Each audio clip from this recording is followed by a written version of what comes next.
दस्यामृतं दिवि द्विपादूर्ध्व उदयः पुरुषः पादोऽस्येहा भवत् पुनः ततो विख्वं विक्रामत्सा शनानशने अभि ततो विराट जायत विराजो अधिपुरुषः सजातो अत्यर्च्यत पश्चात् भूमिमधो पुरः तस्मात् ज्ञात् सर्वभूताः संविदं त्रिखदाज्यं पशुस्तांश्चक्रे वायव्यानारण्या ग्राम्याश्च जे तस्मात् ज्ञात् सर्वभूतरिचाः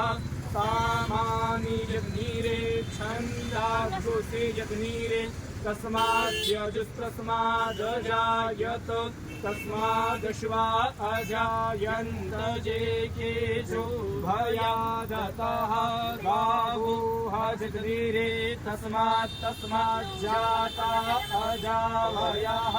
तन्यज्ञं बर्हि क्षिप्रोक्षन् पुरुखं जातमग्रतः तेन देवा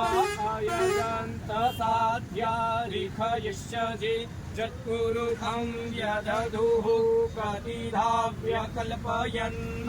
मुखं किमस्यासीत् किं बाहु किमुरुपादा उच्येते ब्राह्मणोऽस्य मुखमासीत् बाहु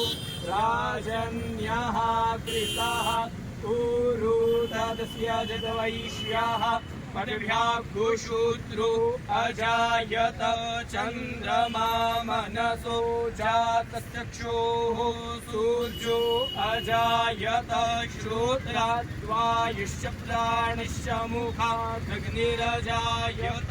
नाभ्या आसीदन्तरिक्षगो श्रीष्णोर्द्योः समवर्तत पदभ्यां भूमिर्देशः श्रोत्रा तथा लोकान् अकल्पयन् जत्पुरुषेण हविखा देवा यज्ञमतन्वत वसन्तोऽस्यासि राज्यं ग्रीक्ष्म इदमः शरद्धवेः सप्तास्यासन् परिधयस्त्रिः सप्त समिधाः कृताः देवा यज्ञन्तन्वान अबध्नन् पुरुखं पशुं यज्ञेन यज्ञमयजन्त देवास्तानि धर्माणि प्रथमान्या सन्नाते